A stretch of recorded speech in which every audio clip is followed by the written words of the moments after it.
Há um momento exato antes do amanhecer em que a montanha mais alta de África desaparece.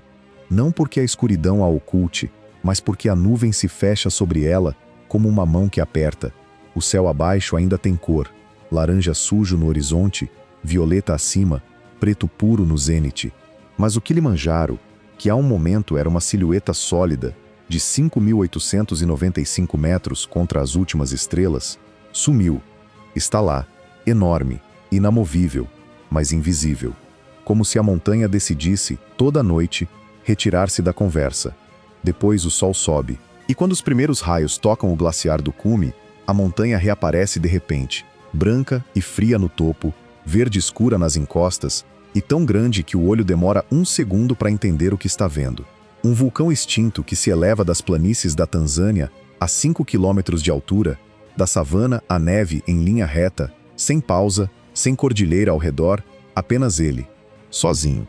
É isso que torna o Kilimanjaro diferente de qualquer outra montanha com a sua altura.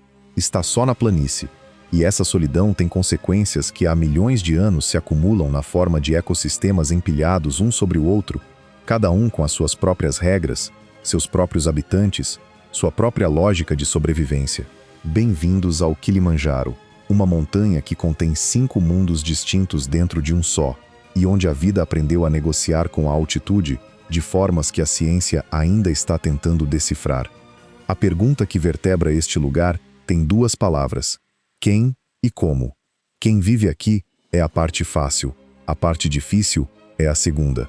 A savana que rodeia a base do vulcão a 1.000 metros acima do nível do mar tem o aspecto de qualquer savana da África Oriental.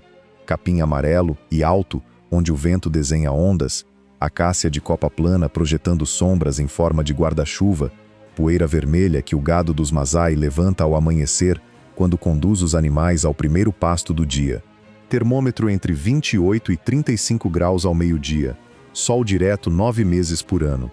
Daqui, olhando para cima, a montanha parece uma acumulação de verdes distintos que sobem até onde começa o cinza da rocha nua, e depois o branco. O que o olho percebe como uma gradação suave de cores é na verdade uma sucessão de mundos com fronteiras tão marcadas como se alguém as tivesse desenhado. O primeiro começa exatamente onde termina a savana. A zona montano-florestal começa entre os 800 e os 1.800 metros de altitude e sobe até os 3.000. É o cinturão mais largo da montanha e o mais denso em termos de vida. A temperatura baixa, a umidade sobe e o resultado é uma floresta que em nada se parece com a savana que fica abaixo. As copas se fecham sobre as trilhas e há horas do dia em que a luz chega ao solo filtrada e verde, como se a floresta processasse o sol antes de permitir que ele passe. Os elefantes entram nessa floresta. Não os elefantes que se associam à savana aberta, os dos documentários com fundo de pôr do sol laranja e acácia. Os elefantes do Kilimanjaro são uma população que há gerações se adapta a mover-se entre a savana e a floresta montana, entre a pressão dos campos cultivados nas encostas e os corredores de vegetação que ainda restam. Movem-se em grupos de fêmeas com suas crias e deixam rastros que a floresta demora meses para apagar. Galhos arrancados a 3 metros de altura, trilhas traçadas entre os troncos, lama revolvida junto às poças onde bebem ao amanhecer. Um elefante adulto consome entre 150 e 170 quilogramas de vegetação por dia. Na floresta montana do Kilimanjaro, onde a densidade de árvores é alta e a regeneração da vegetação é mais lenta do que na savana, a passagem de um grupo de elefantes muda a estrutura da floresta de formas que persistem por anos. Abrem clareiras, derrubam árvores, revolvem o solo, e nessas clareiras e nesse solo revolvido germinam plantas que numa floresta fechada não teriam luz suficiente para prosperar. Os elefantes, sem o querer, são jardineiros da floresta. Tem sido assim durante tanto tempo que a flora do Kilimanjaro está parcialmente organizada em torno dos seus hábitos. Mas a floresta montana tem outros habitantes que operam com menos barulho e menos evidência. O búfalo africano entra nas encostas florestais do Kilimanjaro seguindo os mesmos corredores de vegetação que os elefantes. Ao contrário do elefante, cuja inteligência e memória do território são bem conhecidas, o búfalo opera em manadas que podem superar os centenas de indivíduos e que se movem com uma coordenação desconcertante para um animal que as pessoas tendem a subestimar. Os caçadores e guias da África Oriental têm uma expressão que se repete em vários idiomas distintos e que diz o mesmo: o búfalo é o animal que mais pessoas matou neste continente. A frase é um aviso sobre a distância que há entre como o búfalo parece, pesado, herbívoro, pastando em grupo, e o que é capaz de fazer quando se sente ameaçado. Na floresta montana, o búfalo é mais difícil de ver do que na savana aberta. As árvores o ocultam. Os seus movimentos entre a vegetação são silenciosos para um animal de 700 kg. E essa combinação de invisibilidade e peso é o que torna o búfalo da floresta num dos encontros mais imprevisíveis que existem na África Oriental. O leopardo também está nesta floresta, embora de outra forma. O leopardo do Kilimanjaro é um felino que resolveu o problema da coexistência com humanos de uma forma que os investigadores ainda estudam. Tornou-se quase completamente noturno nas zonas onde a pressão humana é mais alta e deslocou a sua atividade para as horas e os setores onde os encontros com pessoas são menos prováveis. Durante o dia, os registros de câmeras armadilha na floresta montana mostram muito pouca atividade de leopardo. À noite, as mesmas trilhas que usam os carregadores e guias das expedições ao cume registram passagem de leopardo com uma frequência que surpreende os investigadores que analisam os dados. O leopardo caça principalmente na floresta montana. Duikers, pequenos antílopes da floresta, macacos colobos, que dormem nas árvores altas, ocasionalmente, animais domésticos nas bordas da área cultivada. Sobe a presa à árvore depois de caçá-la, um comportamento que todos os leopardos compartilham e que no Kilimanjaro tem a função adicional de afastar a comida do olfato das hienas, que operam nas encostas inferiores. O macaco colobo de Angola, com o seu manto de pelo branco e preto que contrasta com o verde escuro da floresta, é um dos primatas mais visíveis do Kilimanjaro. Vive em grupos familiares no dossel alto, onde se alimenta quase exclusivamente de folhas. As folhas maduras têm taninos que a maioria dos mamíferos não consegue processar. O colobo tem um estômago especializado, com câmaras de fermentação parecidas às dos ruminantes, que lhe permite extrair nutrientes de um alimento que para outros primatas seria tóxico em grandes quantidades. É uma especialização que lhe dá acesso a um recurso quase ilimitado e que elimina a competição direta com a maioria dos outros herbívoros da floresta. O som da floresta montana do Kilimanjaro ao amanhecer é uma soma difícil de decompor. Há aves que começam antes de haver luz suficiente para ver. Há insetos que não pararam em toda a noite. Há o som da água em algum ponto entre as árvores, um riacho, ou simplesmente o gotejamento da condensação que a floresta recolhe das nuvens durante as horas escuras e que desce pelos troncos e pelas folhas até ao solo. E há, às vezes, o som de algo grande movendo-se entre a vegetação, uma ruptura no padrão de sons da floresta que não tem explicação imediata e que desaparece antes de haver tempo de localizá-la. Isso é a floresta montana do Kilimanjaro, a primeira camada do sistema vertical que sobe da savana até a neve. Mas há uma segunda camada que começa onde a floresta começa a rarear. Entre os 2.800 e os 4.000 metros, as árvores da floresta densa abrem caminho passo a passo para uma vegetação que não existe em nenhum outro lugar da Terra, com a mesma forma e a mesma função. A zona afroalpina do Kilimanjaro é o argumento mais poderoso que a montanha tem para reivindicar um lugar único na biologia do planeta. As plantas que vivem aqui resolveram o problema do frio noturno de formas que parecem projetadas por alguém que tivesse estudado o problema durante séculos. Na realidade, levam milhões de anos fazendo isso. O senécio gigante é talvez o exemplo mais impressionante. É uma planta aparentada com as margaridas que nas costas europeias cresce até 40 centímetros de altura.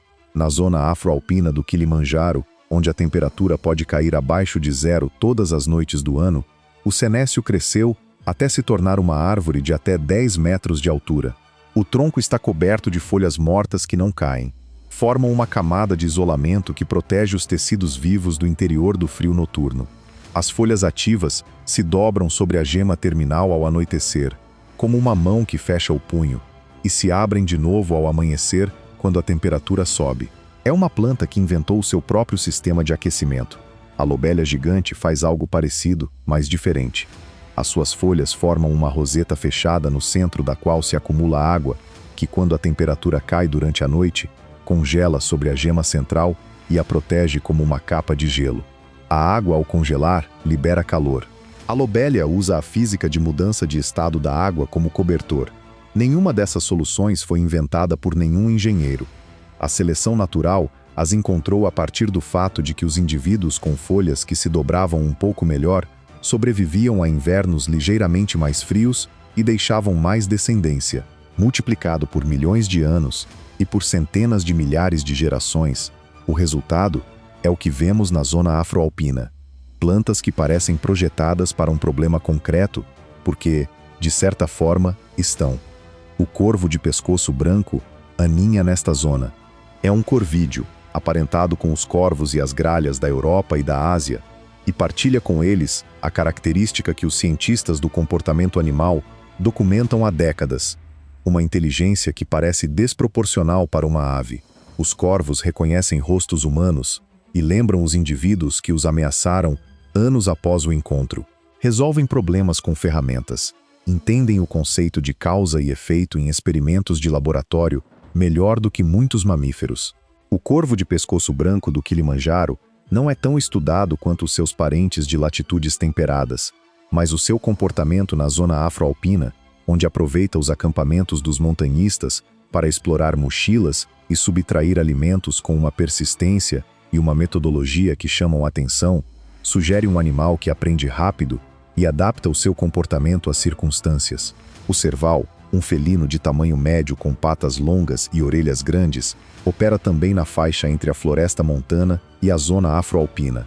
As suas orelhas não são enfeite, são um instrumento de caça. O serval caça principalmente roedores, e o faz com uma técnica que depende quase exclusivamente da audição. Escuta o roedor mover-se sob a erva, calcula a sua posição com precisão centimétrica, salta em arco até 2 metros de altura e cai com as patas dianteiras diretamente sobre a presa. A taxa de sucesso do serval nas suas caçadas, entre 50% e 70% segundo os estudos, é uma das mais altas documentadas entre os felinos africanos. O leopardo, comparativamente, tem uma taxa de sucesso de entre 20% e 30%. O guepardo, considerado o predador mais veloz da savana, raramente supera os 40%. O serval caça bem porque ouve melhor do que qualquer outro felino do seu tamanho. O francolim, uma galinácea que vive na faixa entre a floresta e a zona aberta, é a presa que mais claramente conecta os diferentes níveis da montanha.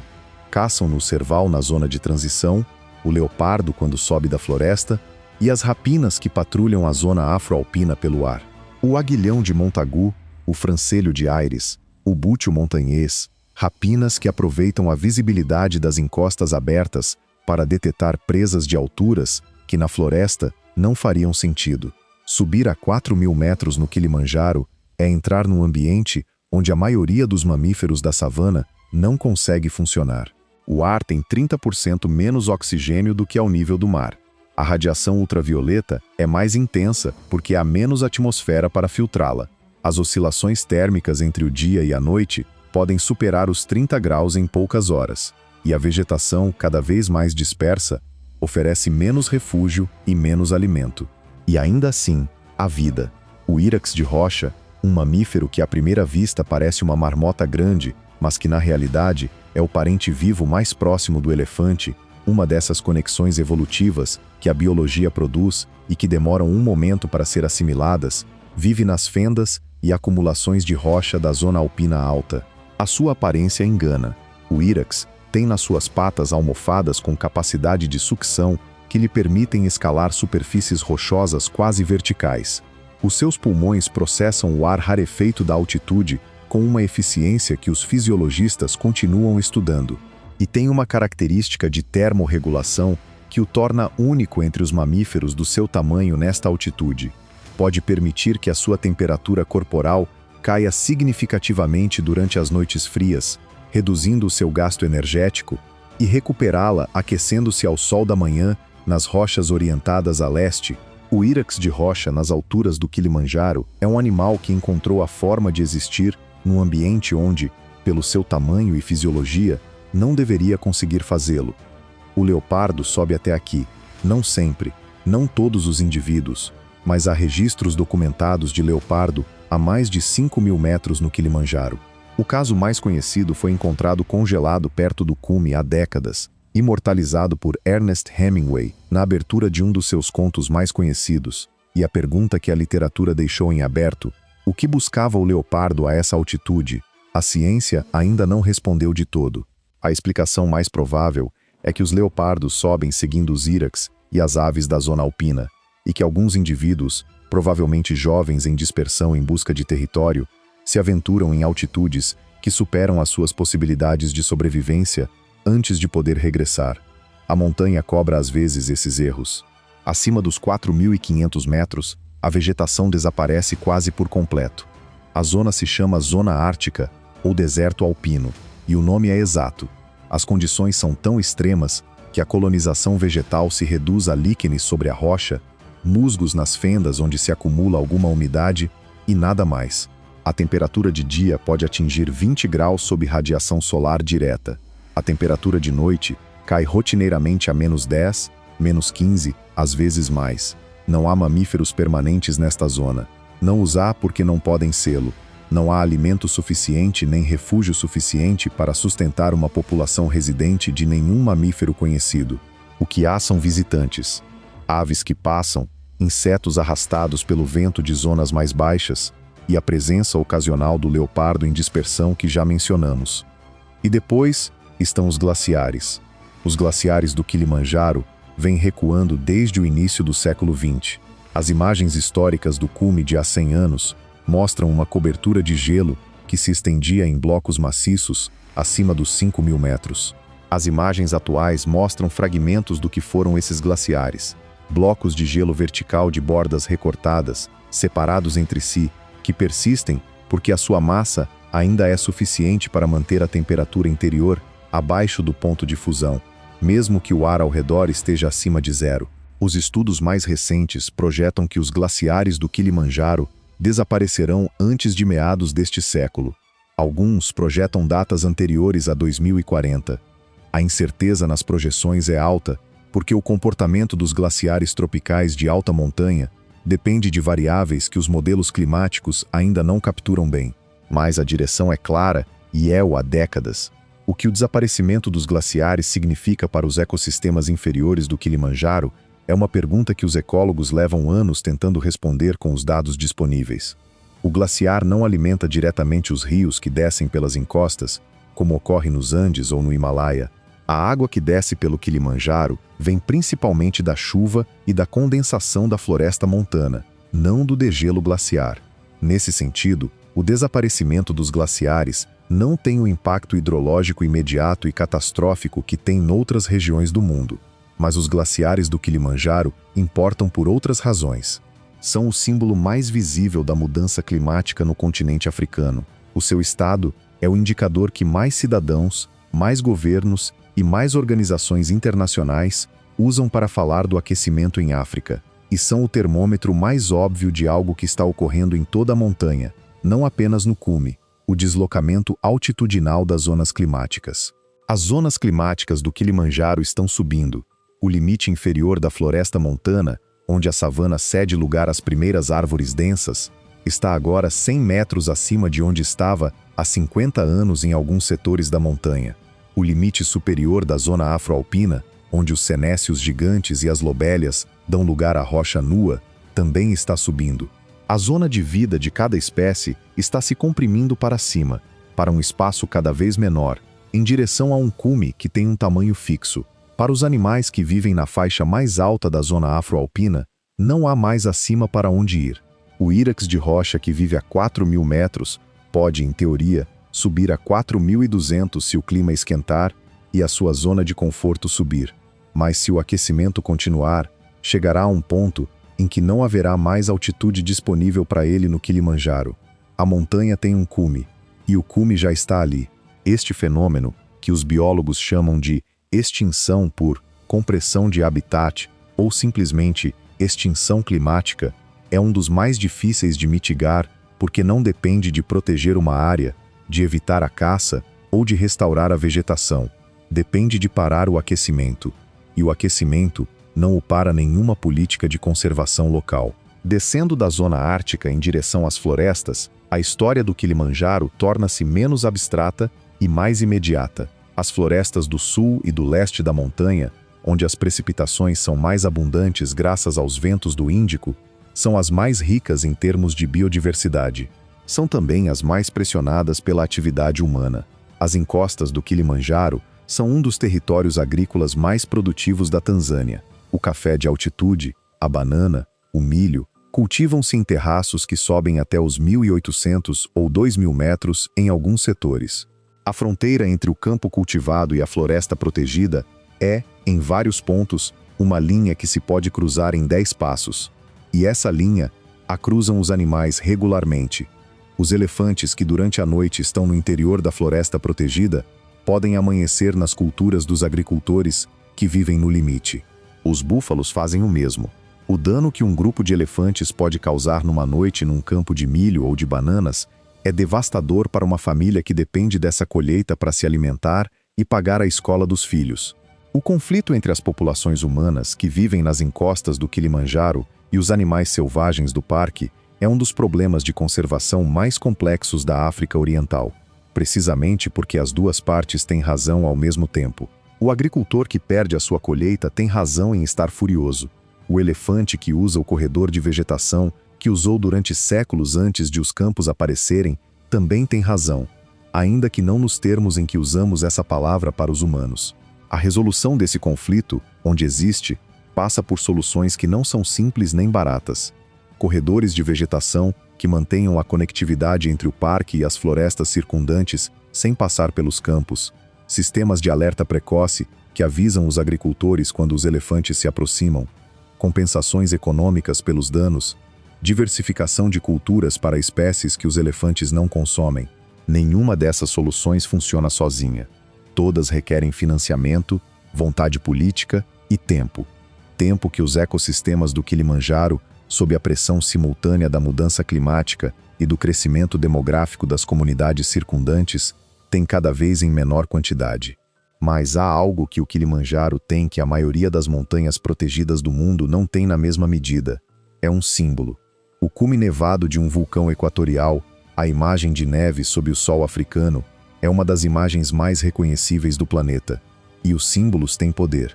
O Parque Nacional do Kilimanjaro recebe mais de 50 mil visitantes por ano. Esse afluxo gera receitas que financiam a gestão do parque, os guardas-parque, os programas de conflito humano-vida selvagem e empregos para as comunidades locais, guias, carregadores, pessoal dos refúgios de montanha. O turismo de montanha tem impactos sobre a vegetação e os solos, mas no Kilimanjaro, o equilíbrio entre as receitas que gera e o custo ambiental que produz tem sido, até agora, favorável à conservação. A montanha financia a sua própria proteção. De noite, quando os grupos de montanhistas estão nos acampamentos com as suas tendas e os seus cozinheiros e os seus problemas de aclimatação, a floresta montana do Kilimanjaro funciona exatamente como tem funcionado durante milhares de anos. O leopardo sai para caçar. Os búfalos movem-se entre as árvores, seguindo rotas que conhecem de memória coletiva, transmitida de manada em manada durante gerações. Os elefantes descem em direção ao limite da floresta, onde a erva da borda é mais tenra do que a do interior, e ficam ali durante as horas mais escuras. O írax de rocha nas fendas da zona alpina baixa a sua temperatura corporal e espera pelo amanhecer. Os senécios gigantes fecham as suas folhas sobre a gema terminal. E os glaciares, no topo, continuam perdendo massa, centímetro a centímetro, ano a ano, a um ritmo que não tem nada de dramático no sentido cinematográfico, mas que, acumulado sobre décadas, é uma das transformações mais significativas que estão ocorrendo agora mesmo na biologia desta montanha. O Kilimanjaro tem 5 mundos sobrepostos, cada um com as suas regras, com as suas espécies, com os seus equilíbrios, e todos eles conectados de formas que ainda estamos aprendendo a ler. A água que a floresta captura das nuvens e que alimenta os rios que irrigam os campos nas encostas, o solo que os elefantes fertilizam ao mover sementes pela floresta, a sombra das copas, que regula a temperatura do solo, onde germina a próxima geração de árvores. Tira um elemento e algo muda. Muda de formas que às vezes não se veem até que já mudaram demasiado. O elefante que entra na floresta montana ao amanhecer, deixando pegadas do tamanho de uma roda na lama da trilha, não sabe que leva na pele sementes de plantas que depositará 3 quilômetros acima. O leopardo que dorme no galho de uma árvore com a presa pendurada no pescoço, não sabe que os seus ossos, quando morrer, alimentarão o solo do qual beberão essas plantas. O írax de rocha que toma sol na rocha a 4.000 metros, não sabe que o calor que sente naquele momento é 0,2 de grau mais alto do que há 20 anos. Nenhum sabe, nenhum precisa saber. O que fazem, o que sempre fizeram, é suficiente. Os sistemas funcionam quando cada parte faz o que tem que fazer, e levam milhões de anos fazendo isso sem que ninguém o coordene. O que sabe, e o que pode fazer algo a respeito, é a espécie que sobe a montanha, em grupos com roupa técnica de cores vivas e botas de $300, que chega ao cume exausta e tira uma foto com o glaciar ao fundo, e que desce sem saber de todo o que acabou de passar por cima.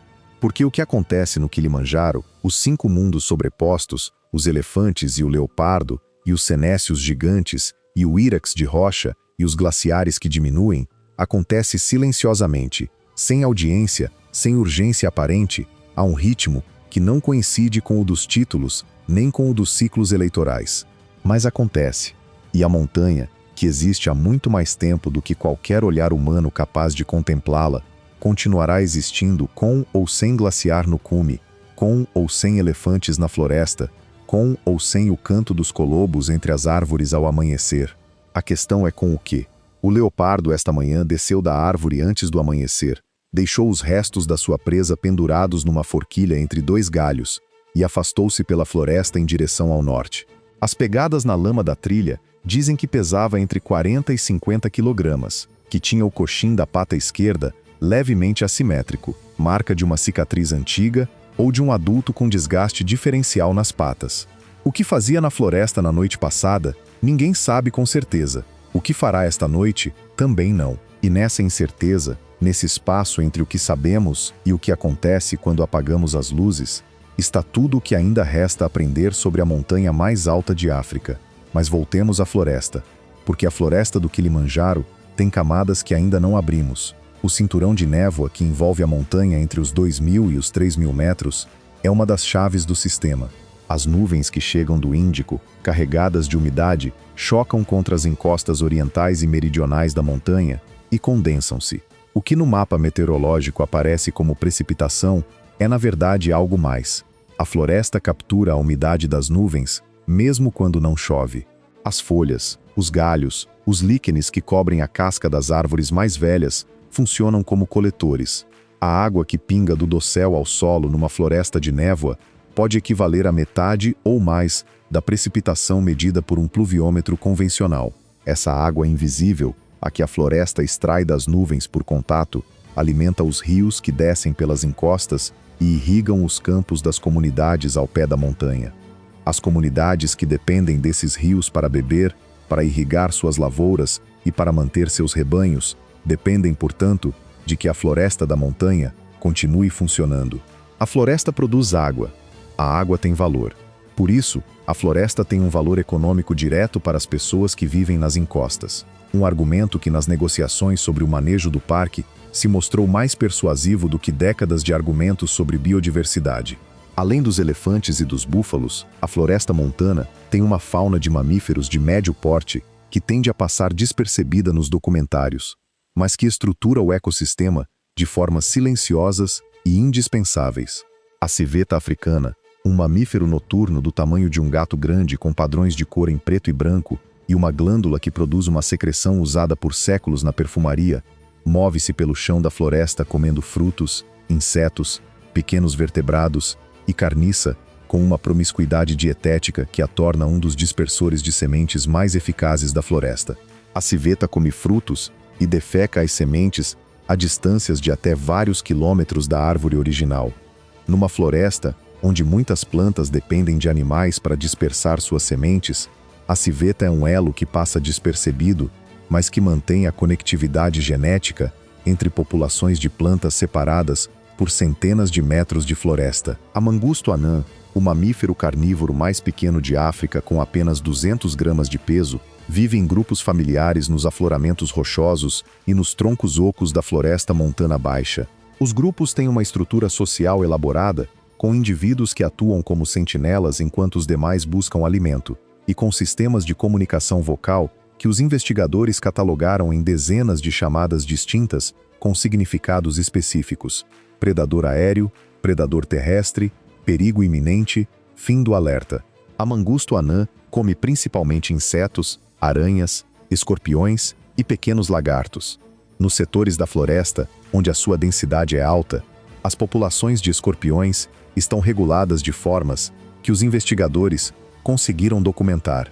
O carnívoro mais pequeno da floresta tem consequências sobre o que o rodeia, silenciosas e indispensáveis. O javali verrucoso, que na savana africana é tão comum que passa quase despercebido, tem na floresta montana do Quilimanjaro um comportamento que o distingue dos seus congêneres de zonas abertas. Sobe mais alto do que os javalis de savana normalmente fazem, chegando em alguns casos à faixa inferior da zona afroalpina.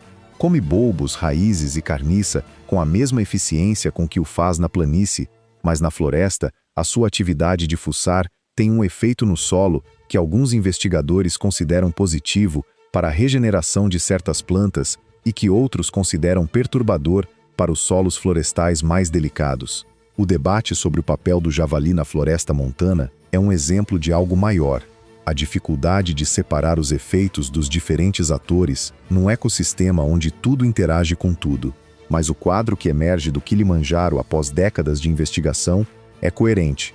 Uma montanha que funciona como uma unidade integrada desde a savana até a neve, onde fauna, flora, água e solo estão conectados, de formas que a perda de qualquer componente perturbará de maneiras que nem sempre é possível prever.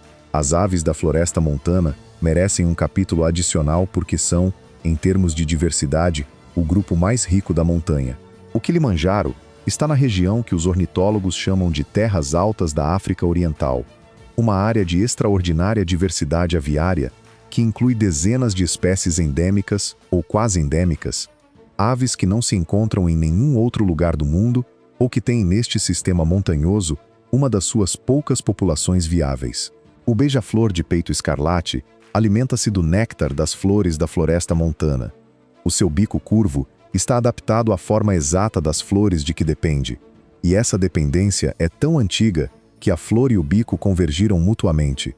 Se as populações de beija-flor diminuírem, a polinização de determinadas plantas falha, e se essas plantas desaparecerem, o néctar que sustenta outras espécies também desaparece. Um ciclo que se retroalimenta em ambas as direções.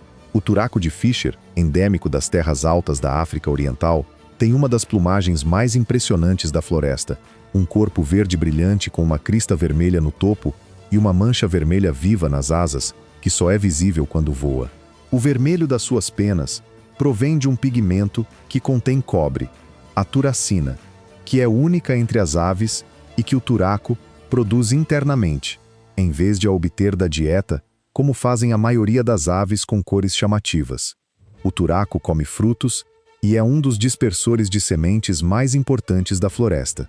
Engole os frutos inteiros, digere a polpa e deposita as sementes intactas nos seus excrementos, incluindo sementes de árvores que demoram décadas a amadurecer e que fazem parte do dossel mais alto da floresta. A águia coroada africana vive na floresta montana do Quilimanjaro e representa o nível mais alto da cadeia trófica entre as aves da floresta. É o único rapinante africano que caça regularmente mamíferos do seu próprio peso ou superiores. Foi documentada a caçar colobos adultos, duíquers jovens e írax de rocha. As suas garras traseiras podem atingir os 12 centímetros, mais longas do que as da maioria dos grandes mamíferos carnívoros, em proporção ao tamanho corporal. A águia coroada tem uma reputação que, em partes de África, chegou à mitologia. Uma ave que pesa entre 3 e 5 quilogramas e que derruba macacos do seu próprio tamanho no dossel da floresta é uma imagem que não se esquece. E a sua presença reorganiza o comportamento das presas. Os grupos de colobos passam uma proporção significativa do seu tempo de vigília a olhar para cima, com adultos na periferia e crias no centro. O predador não apenas mata, também organiza o comportamento das presas. A zona de transição entre a floresta montana e a zona afroalpina, a faixa entre os 3.000 e os 3.400 metros, é a área de maior tensão ecológica de toda a montanha. As condições aqui mudam com maior rapidez do que em qualquer outro ponto do sistema vertical. Num percurso de 500 metros de desnível, a temperatura média anual cai 4 ou 5 graus, as precipitações podem reduzir-se à metade, a cobertura vegetal passa do dossel fechado para a vegetação dispersa da zona de Urzes e Senécio. Os animais que utilizam esta zona de transição são os mais versáteis do sistema. O leopardo é o exemplo mais claro, mas também o búfalo, que sobe a zona de Urzes para pastar na erva alta e volta à floresta quando as temperaturas da tarde baixam. E o rato de rocha do Kilimanjaro, documentado a altitudes que chegam aos 4.000 metros, com pelo mais denso do que os seus parentes da savana, maior capacidade de acumular gordura antes do frio noturno e uma vascularização nas patas que reduz a perda de calor. Pequenas adaptações, mas acumuladas ao longo de milhares de gerações, suficientes para fazer a diferença entre sobreviver à noite e não sobreviver. O Kilimanjaro, visto de cima, é um cone quase perfeito que se eleva progressivamente desde a savana até ao cume. Visto por dentro, a partir de qualquer uma das suas 5 zonas, é um mundo que opera segundo as suas próprias regras e que tem ligações com os mundos de cima e de baixo que nem sempre são visíveis, mas que são sempre reais. A água que o elefante bebe na poça da floresta montana veio das nuvens que a floresta capturou dias antes. A semente que o turaco depositou no galho onde agora descansa o leopardo germinará em 5 anos e em 20 será a árvore onde aninhará a águia coroada que manterá os colobos a olhar para cima. O írax de rocha que aquece o corpo na pedra a 4.000 metros é o parente distante do mamífero maior, que desce até a borda do campo de um agricultor todas as noites. Tudo conectado, tudo dependente de tudo, e tudo a mudar.